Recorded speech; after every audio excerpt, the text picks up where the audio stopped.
Clayton সেই ধরনের লোক যারা কোনো কথা রেখে ডেকে বলে না। সত্যের প্রতি শ্রদ্ধা আছে বলে নয়, জীবনের কোনো ঘটনাই তার কাছে লজ্জার হেতু নয়। পলি ব্রাউনকে লিখেছে, পলি, ঘটনাটা আশ্চর্য। আমার মন আমাকে ঠকালে না এটা নিয়তির খেলা কি আমার কর্মফলের পরিণতি আজও ভেবে পাই না। পৃষ্ঠা 293। সে এক গভীর বনে একটা গ্রাম, মার্গো সঙ্গে। সেখানে এক বিচিত্র বাঘিনীর আড্ডা। সে মারত কেবল মেয়েদের। লোকে বলতো প্রেতিনী বাঘিনী। তাকে মারতে গ্রামে এসে একটা আশ্চর্য বুনো যুবতীকে দেখলাম। মন আমার বাঘিনীর চেয়ে ওর দিকেই বেশি ঝুঁকল, কিন্তু মার্গারেট সঙ্গে। যাই হোক, মাচা বেঁধে দ্বিতীয় দিন রাত্রে বাঘ মারলাম, কিন্তু বাঘিনীটা নয়। মরল যেটা সেটা বাঘ। কোথায় বাঘিনীটা? 3 দিন আর পেলাম না তাকে, কিন্তু তার পায়ের ছাপ আশ্চর্যভাবে চারিদিকে দেখলাম, যেন সামনের দিকে না এসে পিছনের দিকে সে ঘুরেছে ফিরে। গ্রামের সর্দার বললে, ফিরে যাও সাহেব, এ বাঘিনী ভয়ঙ্কর, এ তোমার পিছু নিয়েছে। দিনের বেলা কথা হচ্ছিল, গ্রামের লোকেরা জড়ো হয়েছে, তাদের মধ্যে কিন্তু সেই বুনো আশ্চর্য মাদকতাময়ী মেয়েটা। সকলকে লুকিয়ে মিটিমিটি হাস। তুমি সেকালে চার্লিকে ভোলনি? এ বিষয়ে সে ছিল নিপুণ শিল্পী। চার্লস ক্লেটন কি বাঘিনী পিছু নিয়েছে বলে ওই বুনো মদিরা পান না করে আসতে পারে? মার্গারেট ঠিক বোঝেনি, কিন্তু তবু সে বলেছিল ফিরে চলো। আমি বলেছিলাম আজকের দিনটা দেখে যাব। ঠিক এই সময়টিতেই বাঘিনী ঠিক গ্রাম প্রান্তে দেখা দিয়ে একটা গর্জনে আমাকে নিমন্ত্রণ জানিয়ে বনের মধ্যে অদৃশ্য হয়ে গেল। আমি বেরিয়ে গিয়েছিলাম ছুটতে, কিন্তু কোথায়? না পেয়ে ফিরে আসছি, হঠাৎ দেখা হলো মেয়েটির সঙ্গে। ইশারায় নিমন্ত্রণ জানালে হেসে। আমি তাকে বললাম, রাত্রে আজ শিকারে যাব না, গভীর রাত্রে ঘর থেকে বেরিয়ে তার ইশারা পেলে আসব। মার্গারেটকে বললাম শরীর খারাপ, মাচায় যাওয়া ঠিক হবে না। থাকলাম আড্ডায়। আড্ডা বুনোদেরই প্রধানের একখানা ঘর। মদ খেয়েছিলাম, মার্গারেটকেও খাইয়েছিলাম। তাকে ঘুম পাড়াতে হবে। সে ঘুমিয়েও ছিল। হঠাৎ খুটখুট শব্দ শুনলাম। কান পেতে শুনলাম। আমি শিকারী, আমি জানোয়ারের পায়ের শব্দ চিনি। আমি চার্লি ক্লেটন, আমি অভিসারিকার পায়ের শব্দও জানি। এ পায়ের শব্দ সেই বুনো মেয়ের। দরজা খুললাম সন্তর্পণে, ফাঁক করে দেখলাম চাঁদ ছিল আকাশে। বনের মাঝে জ্যোৎস্না, আশ্চর্য তার রূপ। ঘন সবুজের ঘেরের মধ্যে সে শুভ্রতার তুলনা খুঁজে পাই না। তার মধ্যে দেখলাম সে মেয়েকে। ভুল আমি দেখিনি। বুকের ভেতর রক্ত ছলাৎ করে উঠল। আমি বেরিয়ে গেলাম, শীষ দিলাম। সে স্থিরভাবে দাঁড়িয়ে। আমি এগিয়ে গেলাম, কিন্তু কোথায় সে? ঠিক এই মুহূর্তে বাঘের গর্জনে কেঁপে উঠল বনভূমি। পেছন থেকে বাঘিনী লাফ দিয়ে পড়ল আমার ওপর। একটু সরতে পেরেছিলাম, তবু সে আমার ডান কাঁধের ওপর পড়ল। সেই মুহূর্তে শুনলাম মার্গারেটের চিৎকার। তার পর মুহূর্তে শুনলাম বন্দুকের শব্দ, পরপর 2টো শব্দ, আবার বাঘের গর্জন। তারপরে মনে নেই। জ্ঞান হলো হাসপাতালে দীর্ঘদিন পর। ডান হাতখানা কেটে ফেলতে হয়েছে, ডান কানটা নেই। ডান পায়ে ফ্র্যাকচার হয়েছিল, তাতেও জোর নেই। বাঘিনী মার্গারেটকে টুকরো টুকরো করে দিয়ে মরেছিল। 2টো গুলি লেগেছিল তার বুকে, পেটে। মরবার সময় গড়াগড়ি খেয়ে এসে পড়েছিল আমার উপরেই, আলিঙ্গন করেছিল। আরও মজার কথা কি জানো? সেই বুনো গ্রামে ওই মেয়েটার সন্ধান কেউ আমাকে আর দিতে পারেনি। আমি খোঁজ করেছিলাম। তারা বলে, কই এমন মেয়ে তো গায়ে নেই। আজও আমি ভাবি কি জানো, ওই মেয়েটা কি প্রথম থেকেই আমার মধ্যবিহ্বল মস্তিষ্ক এবং আমার নারী লোলুপ চিত্তের ভ্রান্তি, অলীক কল্পনা? যাই হোক, আজ আমি বিকলাঙ্গ, অসহায়, সামান্য পেনশনের ওপর নির্ভরশীল সামান্য ব্যক্তি। জনিকে ইংল্যান্ডে পাঠিয়ে পড়াবার সামর্থ্য নেই। ও কলকাতায় পড়তে যাচ্ছে। আমি জানি তুমি ওখানকার মেট্রন। জনিকে একটু দেখো। পৃষ্ঠা 294। ভগবানের নাম উচ্চারণ করে পলি ব্রাউন গায়ে ক্রস চিহ্ন এঁকেছিল। হে ভগবান, পোর চার্লি শয়তানের হাতে পড়েছিল। কিন্তু তুমি বসো জন, তুমি মেজর চার্লস ক্লেটনের ছেলে। মেজর ক্লেটন একসময় আমার বস ছিলেন, বন্ধু ছিলেন। আমার বাড়ির দরজা তোমার কাছে অবারিত রইল, যখন খুশি আসবে। আলাপ করিয়ে দিয়েছিল স্বামী জেমস ব্রাউনের সঙ্গে। পৃষ্ঠা 294। জেমস ব্রাউন একসময় মেদিনীপুর অঞ্চলে থাকতো। মেদিনীপুরে ব্রিটিশ জমিদারি কোম্পানিতে কাজ করতেন জেমসের বাবা। সেখানে পাহাড় জঙ্গল কিনে ব্যবসা করতেন। জেমস ব্রাউনও সেই ব্যবসা করত। ব্যবসা ফেল পড়ার পর ইনসলভেন্সি নিয়ে কলকাতায় এসেছে মেয়ে রিনাকে নিয়ে। তারপর দেখা হলো পলি মরিসনের সঙ্গে। সে আর 4 বছরের কথা। রিনা বড় ভালো মেয়ে। ডবল বেনি ঝুলিয়ে রিনা বসে মিষ্টি হাসি হেসেছিল। ইনভার্টেড কমার মধ্যে ওর বাবা ঠিক করেছিল ওকে কনভেন্টে রেখে শেষ পর্যন্ত নান করে তুলবে। জিমির ধর্মকর্ম বাতিক। কনভেন্টে রেখেও ছিল। আমি নিয়ে এসেছি জোর করে। দেখো তো কি মিষ্টি স্বভাব, মিষ্টি চেহারা। Inverted comma close. জন ক্লেটনের সঙ্গে রিনার প্রেমের কথা কলেজে কিছুদিনের মধ্যেই ছড়িয়ে পড়েছিল। জন ক্লেটনের সঙ্গে ফুটবলের মাঠে কৃষ্ণেন্দুর হলো একদিন মারপিট।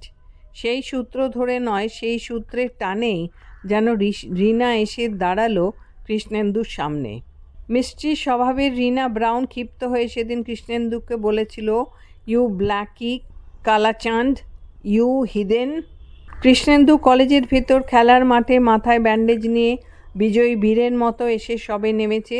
ছেলেরা তাকে উল্লাস কলরবে অভিনন্দন জানাচ্ছে। রিনা ব্রাউন ওদের ফ্ল্যাট থেকে রাগে ফুলতে ফুলতে নেমে এসে গ্রাউন্ডের ভিতরেও খানিকটা ঢুকে চিৎকার করে ডেকেছিল, you Blackie Kalachand, you heathen. ওর পেছনে পেছনে এসেছিল ওর আয়া, একটি কটা এদেশি মেয়ে। মাথার চুলগুলি পেকে গিয়েছে, মোটা ভুরু। অদ্ভুত লাগতো তাকে দেখে। তার অদ্ভুত ছিল চোখের দৃষ্টি, সর্বদাই যেন আতঙ্কে বিস্ফারিত এবং পলক পড়তো না। সে পিছন থেকে চিৎকার করছিল, রিনা রিনা রিনা রিনা, নাহি নাহি। রিনা থামেনি। সে পা ঠুকে বলেছিল, ইউ শুনতে পাও না তুমি? কালাচাঁদ তার কাছে এসে বলেছিল, বর্ষায় ভিজে কাদার ওপর এমন করে পা ঠুকো না, তোমার এমন স্কার্টটা কাদায় ছিটেতে ভরে গেল। সত্যি তাই গিয়েছিল। ছেলেরা হেসে উঠেছিল। রিনার মুখ লাল হয়ে গিয়েছিল, সেই হাসির প্রচ্ছন্ন ব্যঙ্গে। কথার উত্তর খুঁজেও পায়নি। সরাসরি সে অভিযোগ করে বলেছিল, কেন তুমি জনিকে এমন করে মেরেছ? Why you brute.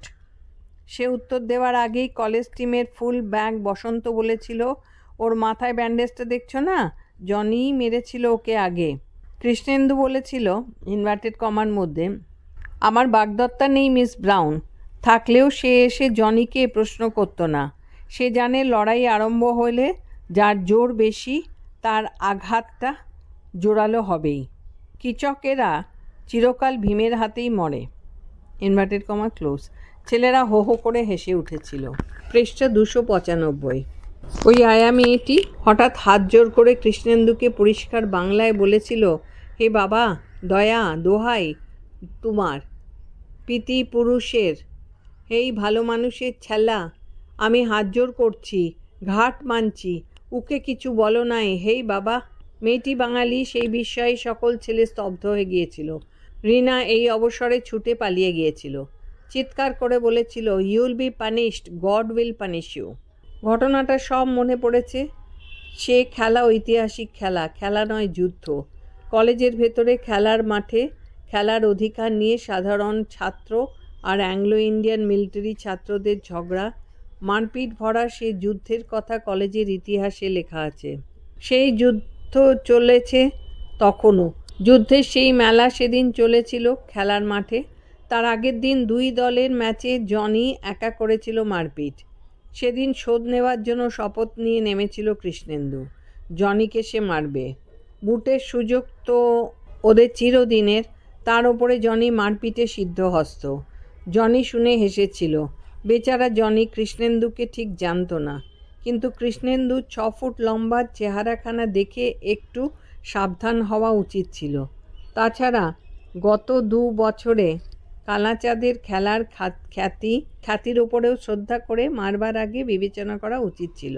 প্রথমেই সেন্টার হাফ জনি বুটের লাথি মেরে জখম করেছিল এদের সেন্টার ফরওয়ার্ডকে। বেচারার ডান হাঁটুর নিচে কাপ জখম হয়েছিল। উঠল বটে, কিন্তু তখন ছুটবার ক্ষমতা গিয়েছে। তারপরেই এদের সেন্টার হাফের পায়ের বুড়ো আঙ্গুল ফাটিয়ে দিল। রেফারি তাকে সাবধান করে দিলেন। জনি সরে এসে রেফারিকে গাল দিলে সন অফ আ বিচ বলে। কথাটা কানে গেল কৃষ্ণেন্দুর। সেন্টার ফরওয়ার্ডকে নিজের জায়গা দিয়ে সে এলো সেন্টার ফরওয়ার্ডে, দাঁড়ালো জনির মুখোমুখি। জনি হেসে বলল, you are Kalachand, that's all right, বহুত আচ্ছা ব্ল্যাকি, কাম অন। কথাটা শেষ হতে না হতে বল এসে পড়ল দুজনের মধ্যে। জনি বুট ঝাড়লে ওর হাঁটু লক্ষ্য করে। কালাচাঁদ সুকৌশলে হাঁটু বাঁচিয়ে জনের উৎক্ষিপ্ত পাখানার তলার দিকে ঝাড়লে একখানি কিক। 6 ফুট লম্বা মানুষের শক্ত বাঁশের মতো পায়ের সে কিকে চিত হয়ে পড়ে গেল জনি, এবং হাঁটু বিনা রক্তপাতে জখম হলো। ক্রুদ্ধতর হয়ে উঠল জনি, এবং কিছুক্ষণ পরে জনি মারলে ওর মাথায়। কৃষ্ণেন্দুর মাথাটা ফেটে গেল। রক্ত মাখা বড় চুলগুলো পিছনের দিকে ঠেলে দিয়ে কৃষ্ণেন্দু মিনিট 2 পরেই ছুটল বল ধরতে। জনি প্রাণপণে ছুটে এসে রুখলে। বল তখন কৃষ্ণেন্দু এন্সম্যানকে দিয়ে সামনে ছুটছে। উঁচু বল এসে পড়েছে। জনি কৃষ্ণেন্দু সামনাসামনি, দুজনেই হেড দিতে লাফালো। কৃষ্ণেন্দু হেড দিলে মর্মান্তিক আর্তনাদ করে জনি পড়ল মাটির ওপর, কাত হয়ে পেট চেপে ধরে অজ্ঞান হয়ে গেল।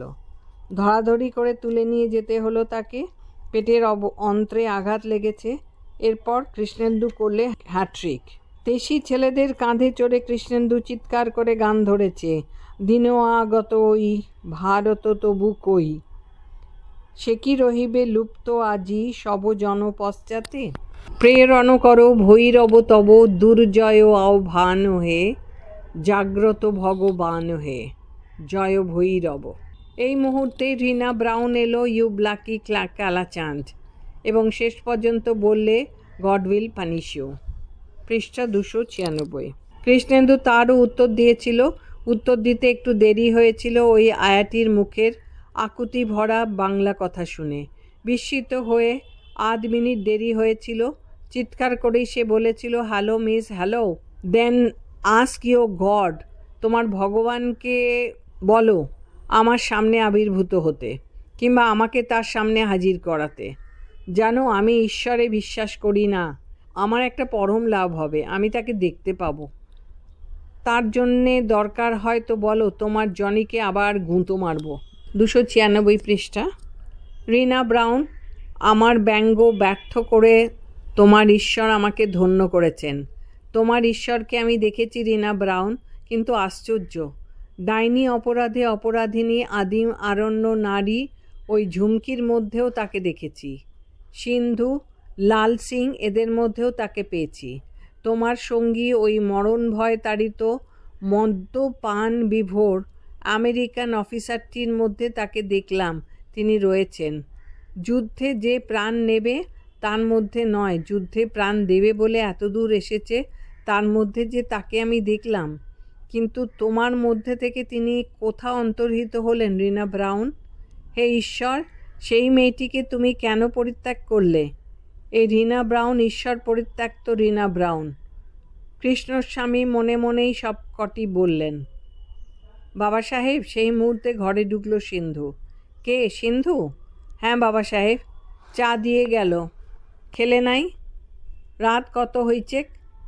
খিদা কি তোমার লাগে না বাবা সাহেব? আমার রুটি ঢাকা দিয়ে রেখে দাও সিন্ধু, ইয়ার পর যখন হোক খাবো। ওহো, আপনি খেয়ে লও তবে আমি যাব। না সিন্ধু, আজ আমাকে ছাড়ান দাও বেটি। শরীর কি ভালো নাই বাবা? শরীর ভালো আছে বেটি, মন ভালো নাই, বলেই উঠে পড়লেন কৃষ্ণস্বামী। ঘর থেকে এসে দাঁড়ালেন বারান্দায়, বারান্দার থেকে নামলেন খোলা উঠোনে। চারপাশে বর্ষার ঘনশ্যাম শালবনে জ্যোৎস্নার আভা প্রতিফলিত হয়েছে। দূর দিগন্ত পর্যন্ত বনের মাথায় মাথায় চলে গেছে। নিঃশব্দ নয়, নিস্তব্ধও নয়, কিন্তু যেন থমথম করছে। গাছে গাছে কুঁড়িগুলি পরিপুষ্ট হচ্ছে, কাল সকালে ফুটবে। পরশু যারা ফুটবে তারা বাড়ছে। আজ সকালে যারা ফুটেছিল তাদের গন্ধ এখন ছড়িয়ে রয়েছে বাতাসে। মাটির গভীর অন্ধকারে মূল পাঁচন রস পান করছে কৃমির মতো লক্ষ লক্ষ সূক্ষ্মাগ্র মুখ বিস্তার করে। অবিরাম চলেছে বিচিত্র জীবন তপস্যা। পঙ্করস পুষ্প হয়ে ফুটেছে। রিনা ব্রাউন মদ খেয়ে হয়তো নাচছে বা চিৎকার করছে, হয়তো আমেরিকান অফিসারের সঙ্গে বিকৃত ও লালসার উন্মত্ত ব্যভিচারে নিজেকে ক্ষয় করছে। বস্তু জগতে একটা বিস্ফোরণ হয়েছিল, বৈজ্ঞানিকরা বলে সেটা আকস্মিক ঘটনা। পৃষ্ঠা 297। তা থেকেই জেগেছিল প্রাণ। সেই প্রাণের জাগরণেই ঈশ্বরের তপস্যার হেমকুণ্ড জ্বলছে। অনন্ত প্রাণে সমিদের আহুতি চলেছে তাতে। প্রাণে তেজ হলো। তুমি তাতে কালি হয়ে ঝরে পড়লে রিনা ব্রাউন। এমন কি করে হলো? তার অন্তরাত্মা হাহাকার করছে। এগিয়ে চললেন কৃষ্ণস্বামী। তার আশ্রমের সীমানা পার হয়ে বনের দিকে চললেন। বনের মধ্যে গাছেরা যেন কথা বলছে। বাতাসে পাতায় পাতায় সাড়া জেগেছে, সুর জেগেছে। সারাটা দিন ওরা মানুষের জীবজন্তুর প্রাণের খাদ্য অক্সিজেনের ভাগ নিয়েছে। এইবার অক্সিজেন দিচ্ছে। রিনা, তুমি দিন রাত্রি কার্বন ডাইঅক্সাইড গ্রহণ করছো, সারা দিন রাত্রি কার্বন ডাইঅক্সাইড দিচ্ছ। লয়ের মধ্যেও বিচিত্র সূক্ষ্ম স্থিতি আছে। রিনা, তোমার মধ্যে শুধু ক্ষয়, শুধু ক্ষয়, শুধু ক্ষয়। বাবা সাহেব, ফাদার। বাংলোর দিক থেকে কণ্ঠস্বর ভেসে এলো। জোসেফ লাল সিং ডাকছে। তিনি বনের দিকে চলেছেন, তাই শঙ্কিত হয়েছে। বনে ভালুক আছে, বুনো শুয়োর আছে, মধ্যে মধ্যে চিতা আসে। সেই ভয়ে তাকে ফিরে আসতে বলছে। দূরে দাঁড়িয়ে ভারী গলায় কৃষ্ণস্বামী বললেন, বেশি ভিতরে আমি যাব না জোসেফ। না বাবা সাহেব, গাঁ থেকে লোক এসেছে। লোক? তাহলে কারো বাড়িতে অসুখ, বিপদ? ঈশ্বর কি রিনার কথা ভাবতে নিষেধ করছেন? ফিরলেন কৃষ্ণস্বামী। বারান্দায় বসে আছে এক ক্রোশ দূরের একখানি ছোট গ্রাম থেকে কৃষ্ণস্বামীর চেনা সবাই। এ যে বুড়ো শরণ লায়েক। কি হলো লায়েক মশাই, এত রাতে? কি হবে, বিপদ? তা নইলে তোমার কাছে আসবো কেন এত রাতে? কার অসুখ? কই জানি না তো কিছু। জানবা কি? এই আমার ছেলেটার বড় বিটিটো, প্রথম পেয়াতেই বটেক। সেই দুপুর থেকে ব্যথা উঠেছে। দাইটো এই রেতে বলে আমি খালাস করতে লারব লায়েক। গতিক মন্দ বটেক লাগছে।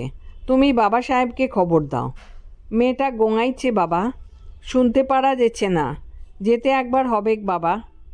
নিশ্চয়ই হবেক বই কি। কৃষ্ণস্বামী দ্রুত পদে উঠে গেলেন ঘরের ভেতর। ডাকলেন, জোসেফ, তুমি চলো, যন্ত্রপাতি নিয়ে ব্যাগটা গুছায় লাও হে। তোমরা আলো আনো নাই লায়েক? না গো বাবা, তাল কোথাকে পাবো গো। একটো কানা কুজো হারিকেন আছে, তা সিটা দিলাম ঘরে।